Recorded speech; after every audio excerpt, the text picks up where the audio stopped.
అందరికీ నమస్కారం అండి. మనందరం కూడా నిజ జీవితంలో ఎన్నో కష్ట నష్టాలకు ఓర్చుకుంటూ ఏదైనా ఒక మంచి దారి దొరుకుతుందేమో స్వాంతన కోసం ఎదురు చూస్తూ ఉంటాం. అలాంటి స్వాంతన ఒక ఒక మార్గం మనకి చూపించడానికి మనతో పాటు నిర్మలమ్మ గారు ఉన్నారు. ముందైతే వారికి వెల్కమ్ చెప్పేద్దాం. అమ్మ నమస్కారం అండి. నమస్తే అమ్మా. చాలా సంతోషం మిమ్మల్ని కలవడం. నాకు చాలా సంతోషంగా ఉంది మా మిమ్మల్ని కావాలనుకోవడం. ఈరోజు అవకాశం నాకు రావడం చాలా సంతోషంగా ఉంది నాన్న. ఇది ఒక వీడియో చూసానండి నేను. సిద్ధమంగళ స్తోత్రం గురించి మీరు ఎక్స్ప్లెయిన్ చేస్తూ ఉన్నారు. అసలు నాకు అనిపించింది అంటే నాకు మీ గురించి తెలుసుకోవాలనిపించింది. మీరు ఎక్కడి నుంచి యాక్చువల్గా మీరు ఎలా ఈ దారిలోకి రావడం జరిగింది అంటే మీరేం చెప్తారు? మాది బేసిక్గా తిరుపతి మేడం మాది. అయితే ఒక 30 ఇయర్స్ తర్వాత మేము గుడివాడ రావడం జరిగింది కృష్ణా జిల్లాకి. అప్పుడు ఇంకా ఎక్కువగా వెంకటేశ్వర స్వామి అలాగే ఉండేవాళ్ళం. తిరుపతి అంటే వెంకటేశ్వర స్వామి కదా, అలా ఉండేవాళ్ళం. ఆయన తప్ప ఇంకో దైవం తెలియదు మాకు. అక్కడి నుంచి ఒక గురువు అంటే ఎవరు అని చెప్పేసి బాబాలకి రావడం, అక్కడి నుంచి దత్తాత్రేయ స్వామి గురించి తెలియడం, ఇంకా అలా అలా మెల్లమెల్లగా సిద్ధమంగళ స్తోత్రం ఒక 18 ఏళ్ల క్రితం. అంతకుముందు నాకు తెలియదు, అంటే ఇంకా వేరే భాషల్లో ఉందేమో నాకు తెలియదు. ఇంకా శ్రీపాద చరితామృతం నా దగ్గరికి వచ్చిందనమాట. ఇంకా ఇంచుమించు సుమారు 18 ఏళ్ల క్రితం. దాంట్లో 3వ రోజు పారాయణంలో సిద్ధమంగళ స్తోత్రం వస్తుందన్నమాట. అది నేను చాలా బాగుంది కదా అని ఆ స్తోత్రాన్ని నేను అలా ఇంట్లో చదువుకుంటూ ఉండడం, దాన్ని నేను అందరికీ నేనే కాదు చాలా చాలా అనుగ్రహం, చాలా అనుభవాలు వచ్చాయి. అప్పుడు నేనే కాదు నాతో పాటు అందరూ అంటే స్వామి అనుగ్రహం పొందాలని దాన్ని నేను అలా ప్రచారం చేయడం మొదలుపెట్టానమ్మా. అంటే మీకు ఎవరు పరిచయం చేశారండి? నాకు అసలు ఇది ఎవరు పరిచయం చేయలేదమ్మా. అంటే గ్రంథం అంటే శ్రీపాద చరితామృతం నా దగ్గరికి వచ్చింది ఆ బుక్. ఆ బుక్లో పారాయణలో ఉంటుందన్నమాట యాక్చువల్గా. అది మళ్ళీ గోవింద్ దీక్షితులు గారి అది అంటే కర్ణాటక దేశ శంకర్ భట్ గారు ఆయన రాశారు. దాని తెలుగులోకి గోవింద్ దీక్షితులు గారు వాళ్ళు అనువదించారనమాట. అది మన ఇంటికి నాకు అంటే దత్తుడు ఇష్టం కదా, అందుకని ఏ గ్రంథం నా వస్తే నాకు ఇస్తారు కొంతమంది. అలా వస్తే నేను దాన్ని చూసి అరే ఇదేదో అంటే నాకు పాటలు బేసిక్గా నాకు చాలా ఇష్టం అనమాట పాటలు. అప్పుడు ఇదేదో జై విజయవో దిగ్విజయవో శ్రీమదఖండ శ్రీ విజయవో బాగుంది అని చెప్పి దాన్ని అలా నేర్చుకున్నాను అనమాట. అప్పుడు మా అపార్ట్మెంట్లో కొందరు అమ్మ ఇది నువ్వే కాదు మాకు కూడా నేర్పించవచ్చు కదా అని చెప్తే నేను అలా నేర్పించడం మొదలుపెట్టాను. దాంతో మళ్ళీ ఒక ఆయన వచ్చేసి అమ్మ దీన్ని 108 ఏళ్ళలో ఎందుకు చేయించకూడదు, చాలా మంచి స్తోత్రం అంటే వాళ్ళకి అందరికీ చదివితే అనుగ్రహం కలిగింది, అనుభవాలు వచ్చాయన్నమాట. ఇంకా అప్పుడు అంటే సరే నిజమే కదా, ఇది మన ఇంటి వరకు మన ఊరి వరకే పరిమితం చేయకూడదు కదా అని చెప్పేసి అప్పుడు పిఠాపురంలో వెళ్ళి స్వామి ఎదురుగుండా పాడి ఆ రోజు నుంచి స్వామి 108 ఏళ్లలో ఒక్కొక్క ఇంట్లో 108 సార్లు. అంటే ఇప్పుడు 18 ఏళ్ల క్రితం మేడం, ఇంచుమించు అదే సేవ. మళ్ళీ దానికి కూడా ఇది 18 ఏళ్ళు అన్నారు కరెక్ట్గా, ఎందుకంటే అది నాకు తెలుసు కాబట్టి నేను ఆ గ్రంథం వచ్చినాక నేను దాన్ని మొదలుపెట్టాను కాబట్టి నాకు తెలుసు. ఇంచుమించు 17-18 సంవత్సరాల మధ్యలో ఆ గ్రంథం నాకు వస్తే అప్పుడు దానిలో నేను చూసి అందరికీ ప్రచారం చేయాలని నేను ఒక్కదానే కాదు కదా, అది స్వామి అనుగ్రహం పొందాలి అని చెప్పేసి ఇది చదివితే అవధూతులు మహాత్ముల యొక్క అనుగ్రహం చాలా వస్తుందన్నమాట. వచ్చింది నాకు, అందుకని నేను అలా ప్రచారం చేశానమ్మా. నాకెవరు ఇది ఇవ్వలేదు, రైట్, స్వామి నా దగ్గరకు వచ్చారేమో అనిపించింది. కానీ నిజానికి అంతా ప్రశాంతంగా ఉంటే అంత భక్తిలోకి మనం వెళ్ళవేమో, అంత నమ్మాల్సిన అవసరం కూడా రాదేమో. అంటే మీ జీవితంలో మీరు ఎలాంటి స్ట్రగుల్లో మీరు ఈ దారిలోకి వచ్చారంటే ఏం చెప్తారు? నేను నిజంగా స్ట్రగుల్ రాలేదు మా భక్తులకి. అవునా? అదే ఏ కష్టం లేదు, ఏ కష్టం లేదు. నిజంగా ఒక సెంట్రల్ గవర్నమెంట్ ఎంప్లాయీ వైఫ్ అనమాట నేను. అలాంటిది నాకు ఇల్లు అన్ని చక్కగా ఉన్నాయి. నాకు ఇంకా అందరూ కష్టాల్లో ఉంటేనే భగవంతుడి దగ్గర చేరుతారు, కానీ నాకు సుఖం ఉండి నేను భగవంతుడి దగ్గర చేరాను అనమాట. అయితే దాన్ని అంటే ఆయన ఒక సపోర్టు, అంటే నేను ఇంకా మంచి విషయాలు అందరికీ చెప్పాలి, ఎంతోమంది ఉన్నారు చెప్పడానికి, కానీ మనం కూడా ఎందుకు అలా అవ్వకూడదు, ఇంట్లోనే ఎందుకు ఉండిపోవాలి, కాబట్టి అందరికీ అది 10 మందికి అందాలని, నాకు వచ్చిన జ్ఞానాన్ని 10 మందికి పంచాలి అని చెప్పి నాకు అలాంటి చిన్నప్పటి నుంచి కూడా నాకు అలా బేసిక్గా అలా ఇష్టం అనమాట. అంటే ప్రేమతత్వం ఇలాంటివి ఇష్టం నాకు. దాంతో భాగంగానే నేను భగవంత్ భక్తులకి దిగానమ్మా. యాక్చువల్లీ సిద్ధమంగళ స్తోత్రాన్ని ఒక డేలో ఏ టైంలో ఎన్నిసార్లు చదువుతారు, ఎన్నిసార్లు చదవాలంటారు మీ ఉద్దేశ ప్రకారం? నేను ఒక డేలో ఇన్నిసార్లు చదవాలనేమి చెప్పను. పొద్దున్న తెల్లవారుతూ అంటే ఒక పర్పస్ కోసం చేసినప్పుడు ఏదైనా బ్రహ్మీ ముహూర్తంలో చాలా మంచిది కదా, అట్లా చేసుకోండి. మీకు ఒకవేళ అంటే చాలా మంది కోరికలతోనే వస్తారు కదా, అట్లా కోరికలతో కావాలంటే తెల్లవారుజాము, ఎందుకంటే ప్రశాంతంగా ఉంటుంది కదా, మనసంతా చాలా అద్భుతంగా ఉంటుంది కాబట్టి ఏ ఆలోచన లేకుండా ఉంటారు. కాబట్టి తెల్లవారుజామున చేసుకోండి 4 నుంచి 6 వరకు, లేదంటే మీ ఇష్టం అలా చేసుకోండి. అలా కుదరలేదు ఆ రోజులు ఎప్పుడైనా చేసుకోవచ్చు, ఎక్కడైనా చేసుకోవచ్చు అని చెప్తాను తల్లి నేను. కానీ మీరు సిద్ధమంగళ స్తోత్రం స్టార్ట్ చేసిన తర్వాత మీలో వచ్చిన మార్పులు లేదా మీకు జరిగిన మంచి అంటే మీరు ఏం చెప్తారు? చాలా ఒకటి రెండు కాదు, అసలు గురువు అనుగ్రహం అలా వచ్చి ఇలా పడిపోయింది తల్లి నాకు అసలు. ఆ గురుచరిత్ర చదివాను, ఇంకా అద్భుతంగా వచ్చేసింది నాకు. అప్పుడు ఒక 25 ఏళ్ళ క్రితం గురుచరిత్ర చదివాను, స్వామి అనుగ్రహం పొందాను. అదంతా చదివిన తర్వాత ప్రమోషన్ వచ్చిందేమో నాకు సిద్ధమంగళ స్తోత్రం ప్రచారం చేయడానికి అనిపించింది అనమాట. దాంట్లో ఎంతో ఎంతో ఆనందం పొందాను, ఎంతో అనుభవాలు పొందాను. ఫస్ట్ గురు కృపకి పాత్రలయ్యాను తల్లి నేను. ఇంతకంటే ఏం కావాలి ఆనందం. మీరు ఈ సిద్ధమంగళ స్తోత్రం మేము చదివామండి, మీరు చెప్పినట్టు మాకు ఈ మంచి జరిగిందండి, మేము ఇంత కష్టంలో ఉండేవాళ్ళం, మేము ఈ కష్టం నుంచి మేము బయటపడ్డాం అన్న సందర్భం ఏదైనా ఉందా? అయ్యో అసలు ఎన్నో, అప్పటికిప్పటికీ ఎంతమంది రోజుకొక్కొక్క అనుభవం చెప్తూ ఉంటారమ్మా. అసలు నాకు, అమ్మ మీరు ఇలా చేశారు, అమెరికా యుఎస్ నుంచి లండన్ నుంచి ఇలా చాలామంది, అక్కడ మన వాళ్ళే కాదు, ఈ యొక్క స్తోత్రం దేశ విదేశాల్లో కూడా చాలా అద్భుతంగా ప్రచారం జరిగింది తల్లి. కాబట్టి వాళ్ళందరూ కూడా, అమ్మ మాకు ఇట్లా ఉద్యోగం రాలేదు, ఇలా స్తోత్రం చదివాం మాకు ఇలా వచ్చింది, అలాగే పెళ్ళిళ్ళు అవ్వలేదు, ఇలా మాకు పెళ్ళయింది, స్తోత్రం ఇన్ని రోజులు చేసాం ఇలా వచ్చింది, ఇది మామూలు స్తోత్రం కాదమ్మా అని ఎంతోమంది ఎన్నో అనుభవాలు నాకు స్వయంగా చెప్పిన వాళ్ళు ఉన్నారు బంగారం. అంటే ఇప్పుడు మీరు ఇలా మీ మీ డే స్కెడ్యూల్లో సిద్ధమంగళ స్తోత్రం మీరు ఎప్పుడెప్పుడు చదువుతూ ఉంటారు జనరల్గా? నేను నిజంగా ఒక్కోసారి ఇప్పుడు నేను చదివే టైం కూడా లేదేమో అనిపిస్తుంది మా నాకు అసలు. ఎందుకంటే నేను చదివేశాను, నేను కొన్ని కోట్ల సార్లు చెప్పించేశాను. కానీ నాకు అది పైకి చదవాలి అని కూడా కాదు, నా లోపల పడుకున్నా నిద్రపోయినా అలా జరుగుతూ ఉంటుంది, లోపల అవుతూనే ఉంటుంది. కాబట్టి దాన్ని నేను ప్రత్యేకించి ఒక చోట కూర్చొని చదవాలని కూడా లేదు నాన్న, అలా లోపల జరుగుతూ ఉంటుంది అన్నమాట నిత్యం. మా ప్రేక్షకులందరి కోసం ఒక్కసారి ఏమన్నా చదివి వినిపించగలుగుతారా? తప్పకుండా. మీకు వచ్చేసి ఉంటుంది, బై హార్ట్ వచ్చేసి. అది నాకే కాదు అందరికి కూడా ఒక 2-3 సార్లు అలా ఒక 2-3 రోజులు అలా చదివేటప్పటికి అందరికీ కూడా నోటికి వచ్చేస్తుంది. చాలా అద్భుతంగా ఉంటుంది అనమాట ఆ స్తోత్రం. మీకు ఒకసారి వినిపిస్తాను, మీరు కూడా మాతో చదవండి. తప్పకుండా మేడంతో కలిసి నన్ను కూడా పాడమంటున్నాను, నాకు రాదు కాబట్టి పుస్తకం తీసుకున్నాను. అలాగేనండి, మీతో పాటు తప్పకుండా. శ్రీపాదరాజం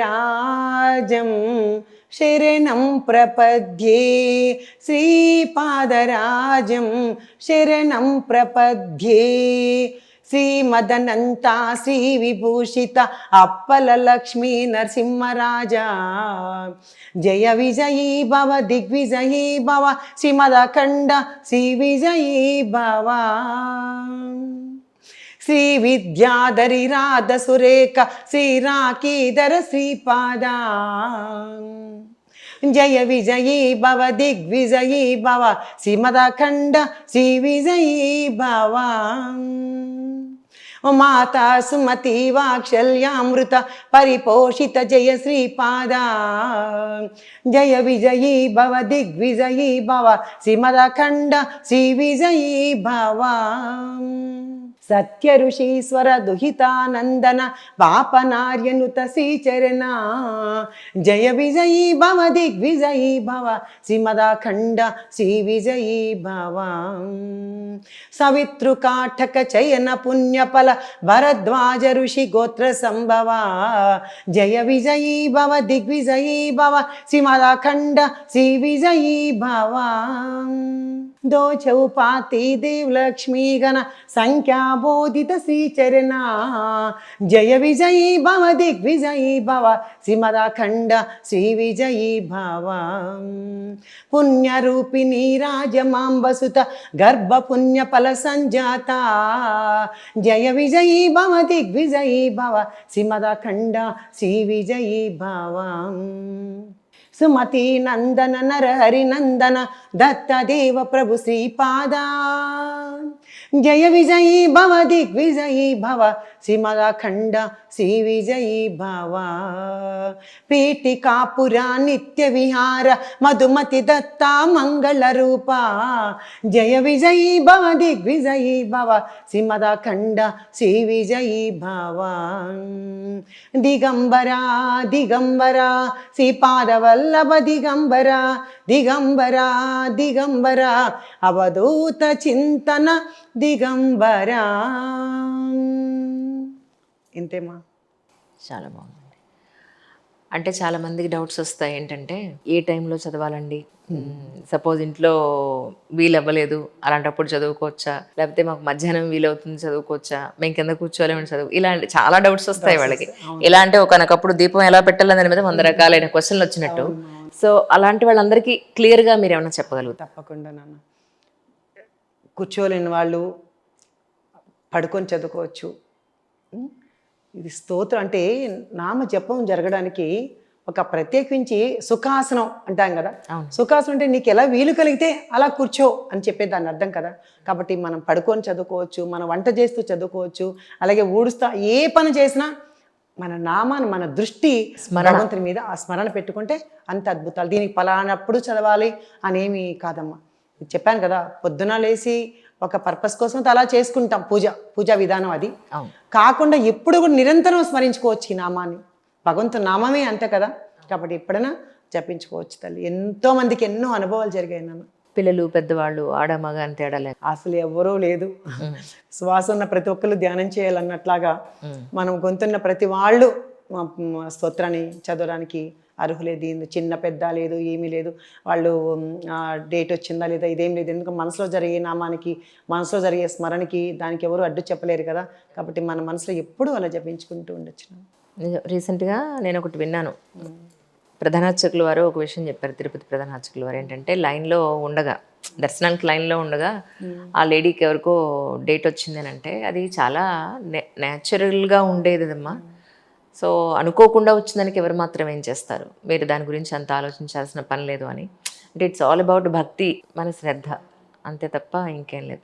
కానీ ఈ రీసెంట్ టైమింగ్స్లో కనుక చూస్తే మీలాంటి వారు అంటే ఒక్కొక్కరు ఒక్కొక్క మార్గంలో భగవంతుడి గురించి కానీ లేదా ఒక మంత్రం గురించి కానీ మనుషులకి ఒక మంచి మార్గాన్ని చూపించడానికి, ఒక మంచి పద్ధతిలో వెళ్ళే ఒక మార్గాన్ని చూపించడానికి చాలామంది చాలా రకాలుగా భగవంతుడు ఎంచుకున్నాడని అనుకుంటూ ఉంటాను నేను. మీరేమనుకుంటారు ఆ విషయంలో? ఖచ్చితంగా నాన్న, ఖచ్చితంగా. ఇప్పుడు అందరూ ఒక్కొక్కరు ఒక్కొక్క మార్గాన్ని ఎంచుకోకుంటే మనం ఎలా వస్తాం చెప్పండి. అవును. ఇప్పుడు అంటే నాకు ఈ స్తోత్రాన్ని, ఇంకొకరి గురుచేత్రపారాన్ని, ఇంకొకరి సచిత్రపారాన్ని, ఇంకొకరికి ఇంకోటి భజన, ఇంకోటి, అంటే అందరి దృష్టి కూడా భగవంతుని వైపు మళ్లించడమే మనకు కావాలి. అవును, ఒక మంచి సోల్ని తయారు చేసే ప్రయాణం అంటే. ఎందుకంటే అంత పాజిటివ్ ఎనర్జీ నింపాలి, అందరి భగవంతు తత్వాన్ని నింపాలి, అందరి భగవంతుల్లో వాళ్ళకి ఇంకా ఐక్యమైపోవాలి అన్నమాట. ఆ స్మరణ చేసుకుంటూ, ఆ నామం చేసుకుంటూ, ఆ పారాయణ చేసుకుంటూ ఉంటే ఎన్నో జన్మల కర్మలు కూడా ధ్వంసం చేయబడతాయి నాన్న. అవును అవును. రీసెంట్గా అంటే మొట్టమొదటి ఇంటర్వ్యూ నేనే చేశానండి, వెంకటేశ్వర స్వామి గురించి ఆయన చెప్తూ ఉన్నారు. మూర్తి గారు ఆయన పేరు. ఆయన తర్వాత చాలా ఛానల్స్కి ఇవ్వడం, ఆయన రాసిన పుస్తకాలు అందరికీ ఇవ్వడం, వాళ్ళ సమస్యలు తీరడం, ఇవన్నీ కూడా చాలా అద్భుతంగా జరిగాయి. ఏమైనప్పటికీ ఒక మంచి విషయాన్ని ఈరోజు 10 మందికి తెలియజేసే అవకాశం నాకు మీరు కల్పించారు. Thank you so much once again. మరొక్కసారి ఈ సందర్భంగా ప్రేక్షకులకు మీరు ఏమైనా చెప్పదలుచుకున్నారా? అందరూ కూడా అంటే నేను నా చెప్తున్నాను. స్వామిని పట్టుకున్నాను, దత్తుని పట్టుకున్నాను, మహాత్ముని పట్టుకున్నాను, అవధూతల్ని, వాళ్ళ స్థితి ఏంటి, వాళ్ళు ఎలా ఉంటారు అని తెలుసుకున్నాను. నిజంగా జీవితంలో మనకి ఏం కావాలి, ఏమి పొందాలి, మనం ఎందుకోసం వచ్చాం, మనం భూమి మీదకి వచ్చాం, ఆ పర్పస్ దేనికోసం వచ్చామో అని నేనైతే తెలుసుకున్నాను. కాబట్టి నిరంతరం నా స్మరణ, నా పారాయణాలపై నేనే కాదు అందరితో పారాయణాలు చేయించాలి. అందరూ పారాయణాలు అంటే తెలియాలి కదా ముందు. ఇప్పుడు మహాత్ముల యొక్క జీవితాలు తెలియాలి. మనం ఏదో అనుకుంటూ ఉంటాం కాదు, వాళ్ళందరూ ఎలా జీవించారో తెలియాలి. ఇవన్నీ అని చెప్పేసి నేను మనసులో నాకు ఒక గట్టి సంకల్పంతో నేను దత్తబిడ్డలు అనే ఒక రోజు ఆన్లైన్ క్లాస్ ఉంటుందన్న.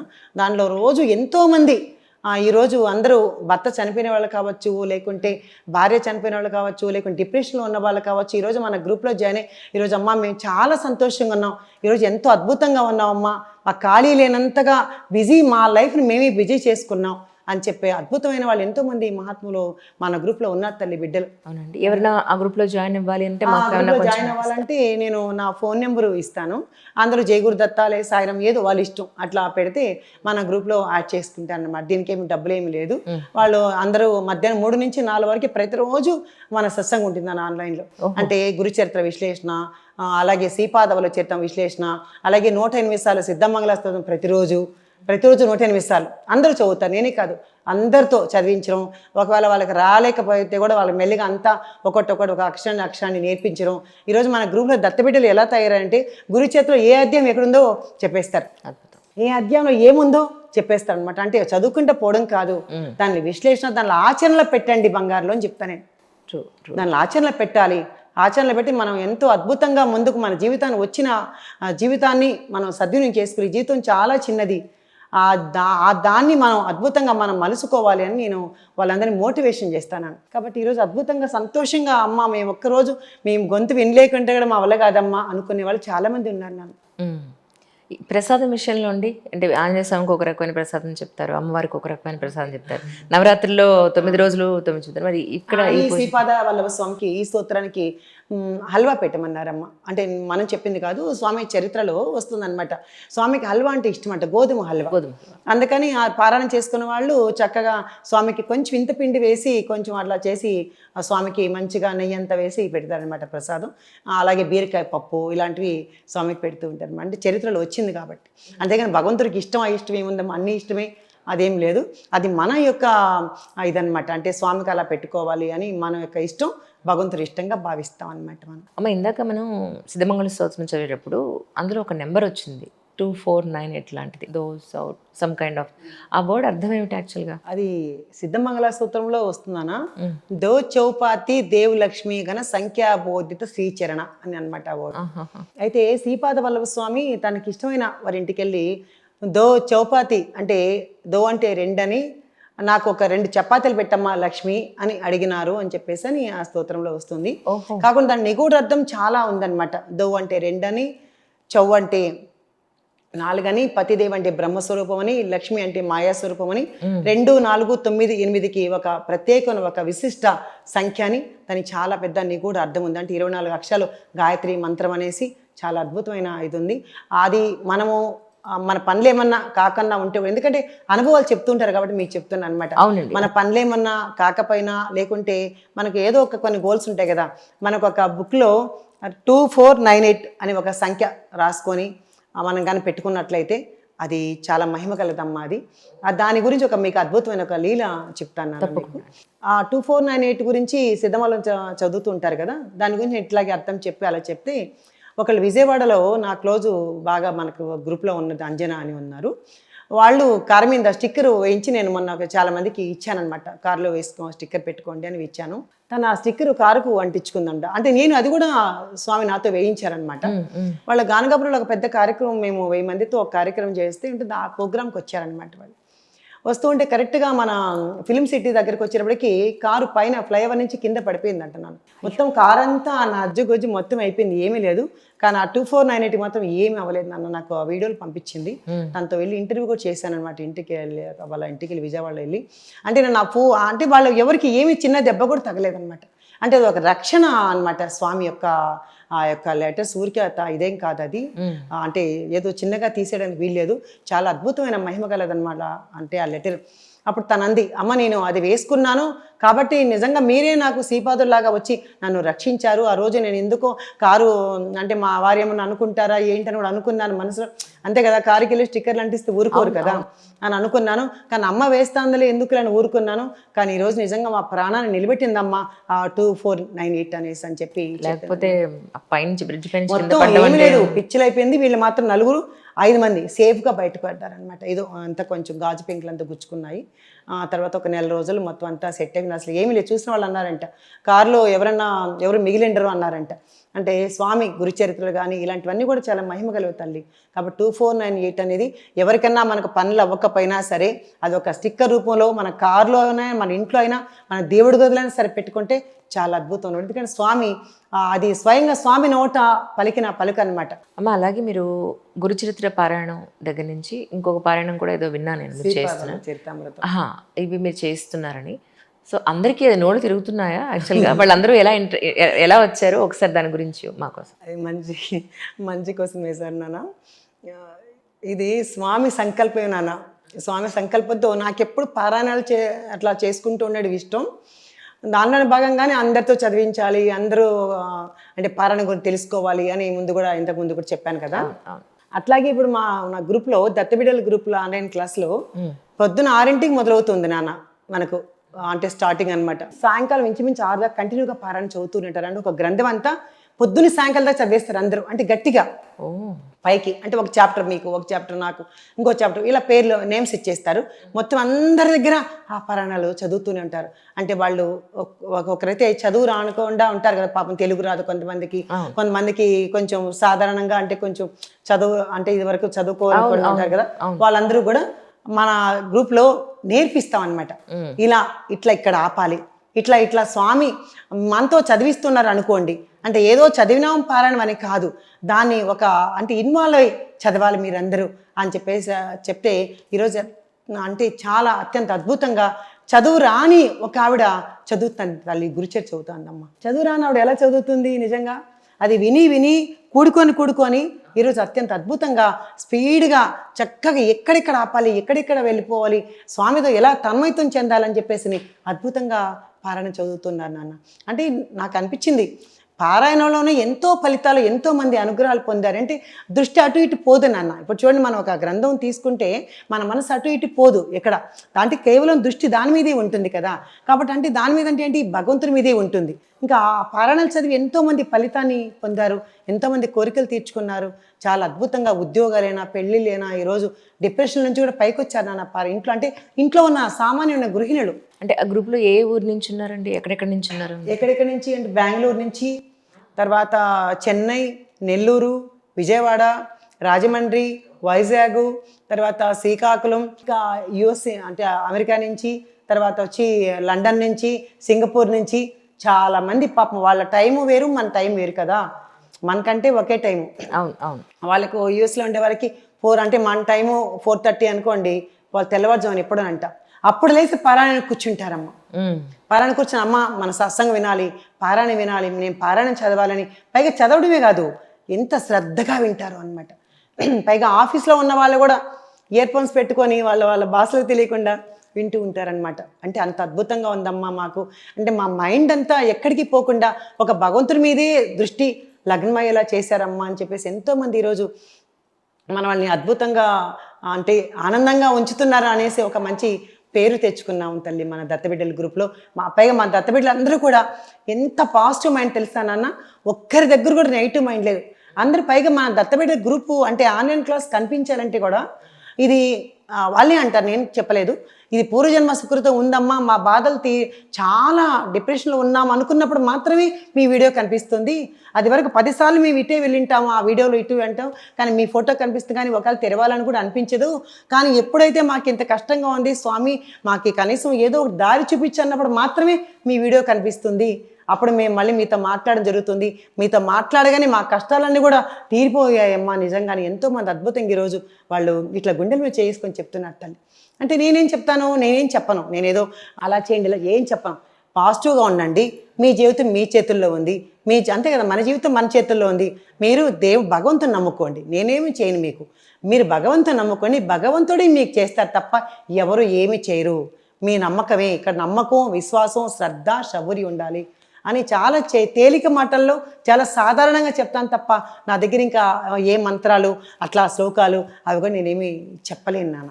అవును, చాలా సంతోషం. అలాగే మీరు గానగాపురంలో మీరు చేసే ఈవెంట్స్ కానీ ఇతర ప్రాంతాలు కూడా మీరు చేస్తున్నారు, అది ఏమిటి, యాక్చువల్లీ ఏం జరుగుతుంది అక్కడ అంటే ఏం చెప్తారు? గానగాపురంలో దత్తాత్రేయ స్వామి 2వ అవతారం నృసింహ సరస్వతి ప్లేస్ అనమాట. అది చాలా అద్భుతమైన మహిమ అమ్మ. చాలా గానగాపురం వెళ్ళి ఎంతో అనుగ్రహం పొందినారు, గురువు అనుగ్రహం పొందారు. కాబట్టి గురుచరిత్ర 180 ఆ గురుచరిత్ర యొక్క ప్రాముఖ్యత అనమాట. గురుచరిత్ర 180 సార్లు పారాయణం చేయించాము కదా గ్రూప్లో. అట్లాగా అందరూ వెళ్ళి అక్కడ గానగాపురంలో స్వామి అష్టతీర్థాలు ఉంటాయి, స్వామి యొక్క నిర్గుణ పాదుకలు ఉంటాయి, అలాగే చాలా అంటే స్వామి యొక్క మేడి చెట్టు, స్వామి స్వయంగా నాటిన మేడి చెట్టు ఉంటుంది, ఇవన్నీ ఉంటాయన్నమాట. అక్కడ వెళ్ళి స్వామి నడయాడన ఆ యొక్క పుణ్యస్థలంలో అందరూ వెళ్ళి కాల్పెట్టి అందరూ స్వామి అనుగ్రహం పొందాలని గానగాపురం తీసుకెళ్తాం అనమాట. తీసుకెళ్ళాను, చాలా మంచిగా జరుగుతాయి అనమాట. అలాగే మొన్న కురుపురంలో జరిగింది నాన్న, అది పిఠాపురంలో జన్మస్థలం అనమాట. శ్రీపాద స్వామి అంటే దత్తాత్రేయ స్వామి మొట్టమొదటి అవతారం శ్రీపాద వల్లభుడు నాన్న. తర్వాత నృసింహ సరస్వతి, తర్వాత మాణిక్య ప్రభు 4వ అవతారం స్వామి సమర్థ, ఇంకా 5వ అవతారం సద్గురు సాయినాథుడు అని చెప్తారనమాట. అయితే కురుపురంలో అంటే పిఠాపురంలో జన్మస్థలం కదా, అక్కడి నుంచి స్వామి ఇంచుమించు 16 సంవత్సరాలు ఉండి అక్కడి నుంచి గోకర్ణ వెళ్ళి అక్కడ నుంచి స్వామి కురుపురం వెళ్ళారు తల్లి. అంటే కురుగడ్డి కురుగుడ్డి అట్లా అంటారనమాట. మన హైదరాబాద్ నుంచి ఒక 4 గంటల దూరంలో ఉంటుందన్నమాట కురుపురం. అది ఒక దివి అనమాట. అక్కడ స్వామి అనుష్ఠానం చేసి అక్కడ ఎంతో మందిని ఉద్ధరించి అక్కడ స్వామి అంతర్ధానం చెందిన ప్లేసు. అంటే దత్తాత్రేయ స్వామి మొట్టమొదటి అవతారం శ్రీపాదవలోసం అంతర్ధానం చెందిన ప్లేస్ అనమాట. అక్కడ అందరూ దత్తక్షేత్రాలకు వెళ్ళలేరు నాన్న. గాంగాపురం కానీ లేదా సిడి కానీ కురుపురం కానీ ఈ దత్తక్షేత్రాలు ఏదైనా తీసుకుంటే మన ఇష్టంగా మనం వెళ్ళే ఇది కాదు. స్వామి పిలుపు ఉంటేనే ఆ క్షేత్రాలు మనం అడుగు పెట్టగలుగుతాము, స్వామి యొక్క అనుగ్రహం పొందగలుగుతాం తల్లి. లేదంటే అక్కడ వెళ్ళినా కూడా స్వామిని చూసి అంటే అక్కడికి వెళ్ళకుండా అంటే స్వామిని చూడకుండా వచ్చిన వాళ్ళు ఎంతోమంది ఉన్నారు. అవునవునవును, అవును. అలాగే అట్లా గురుచేతుల యొక్క పారాయణం ఏంటంటే దాని యొక్క గురువు యొక్క ప్రాముఖ్యత తెలుపుతుంది. మనం ఏం చేస్తామంటే దేవుడి గురించే తెలుసు అందరికీ, వెంకటేశ్వర లీలలు తెలుసు, ఆంజనేయ స్వామి అంటే ఇలా అన్నీ తెలుసు, కానీ గురువు యొక్క మహిమ చెప్తే కానీ కొంతమందికి కొంత తెలుసుకోలే. అంటే పెద్ద పెద్ద మహాత్ములకి పెద్ద పెద్ద గురువులు తప్ప మామూలు సామాన్యంగా మాలాంటి వాళ్ళకి గురువు యొక్క అంటే ఆ గురువుని ఎలా ప్రసన్నం చేసుకోవాలి, గురువు యొక్క అనుగ్రహం అంటే ఏదైనా సాధించవచ్చు కదా. మరి గురువు యొక్క అనుగ్రహం పొందాలంటే ఏం చేయాలి అంటే భగవద్గీత చదవలేం, తర్వాత పెద్ద పెద్ద పురాణ గ్రంథాలు మేము చదవలేం, తెలియదు కదా. మరి వాళ్ళ పరిస్థితి ఏంటి అంటే పారాయణ ఒకటే దానికి దారి. అంటే అది మామూలు సులభంగా ఉంటుంది, అందరూ చదువుకోవచ్చు, చాలా అద్భుతమైన అనుగ్రహాలు పొందొచ్చు. కాబట్టి గురువు అనుగ్రహం పొంది ఈరోజు ఎంతో అద్భుతంగా మంచి స్థితిలో ఉన్నారు తల్లి అందరూ. కాబట్టి నా లక్ష్యం గురుచేత పారాయణం, అలాగే బాబా సచ్చరిత్ర, శ్రీపాదవుల చరితామృతం, మహాత్ముల యొక్క చరిత్రల్ని అందరికీ పరిచయం చేయడం. నేను పరిచయం చేయడానికి ఎవరు భగవంతుని అలా కల్పించాడంతే. అది కూడా అలాగే అవధూతులు అంటే నాకు చాలా ఇష్టం నాన్న. వాళ్ళ అవధూతులు అంటే ఎక్కడెక్కడ ఉండు వాళ్ళు వెతుక్కుంటూ వెళ్ళిపోతారు. నా అన్వేషణ అవధూతులే అనమాట. కాబట్టి వాళ్ళ దగ్గరికి వెళ్ళిపోయి అలా వాళ్ళతో నేను మాట్లాడడం, వాళ్ళు మాట్లాడరు యాక్చువల్గా నిజమైన అవధూత మాట్లాడరు, కానీ నేను వాళ్ళతో మాట్లాడించి ఏదేదో నేను అలా ప్రార్థన చేసుకుంటే నేనే కాదు నాతో పాటు అందరూ అవధూతలు దర్శించుకోవాలని చెప్పేసి అని అందరినీ తీసుకెళ్తాను అనమాట అవధూతుల దగ్గరికి. అందరూ అనుకుంటారు మా నిర్మలమ్మ మూలాన్ని ఈరోజు అవధూతను చూడగలిగామని మా దత్తబిడ్డలో కొంతమంది అనుకుంటూ ఉంటారనమాట. నాకు అలా ఇష్టం నాన్న, వాళ్ళందరినీ తీసుకెళ్ళాలి, వాళ్ళందరూ చూపించాలి, వాళ్ళందరినీ భక్తిగా ఇది చేయాలి. గురువు అనుగ్రహం, ముఖ్యంగా గురువు అనుగ్రహం పొందితే ఈ భూమి మీద ఏదైనా సాధించుకోవచ్చు. సర్వ తీర్థక్షేత్రాలు గురు పాదాల్లోనే ఉంటాయి అని చేసి మనందరం అదే కదా అనుకుంటాం. కాబట్టి గురువుని పట్టుకున్నా నేను, ఆ గురువే దత్తాత్రేయ స్వామి. ఇంకా దీంట్లోనే నేనే కాదు నాతో పాటు అందరూ దత్తానుగ్రహం పొందాలి అని చెప్పేసి ఇలా శ్లోకాలు ఇలా అన్నీ కూడా నేర్పిస్తూ ఉంటాను అనమాట. చాలా చిన్న చిన్న అందుబాటు, అందరికీ అందుబాటులో. రైట్. మీకు కూడా ఏదైనా సందేహాలున్నా సూచనలు కావాలి అన్న అమ్మగారిది నెంబర్ అది మీకు డెఫినెట్గా మీకు కింద మెన్షన్ చేస్తాను, మీరు వారిని కాంటాక్ట్ అవ్వచ్చు. థ్యాంక్ యూ అమ్మా. Thank you so much. Thank you so much.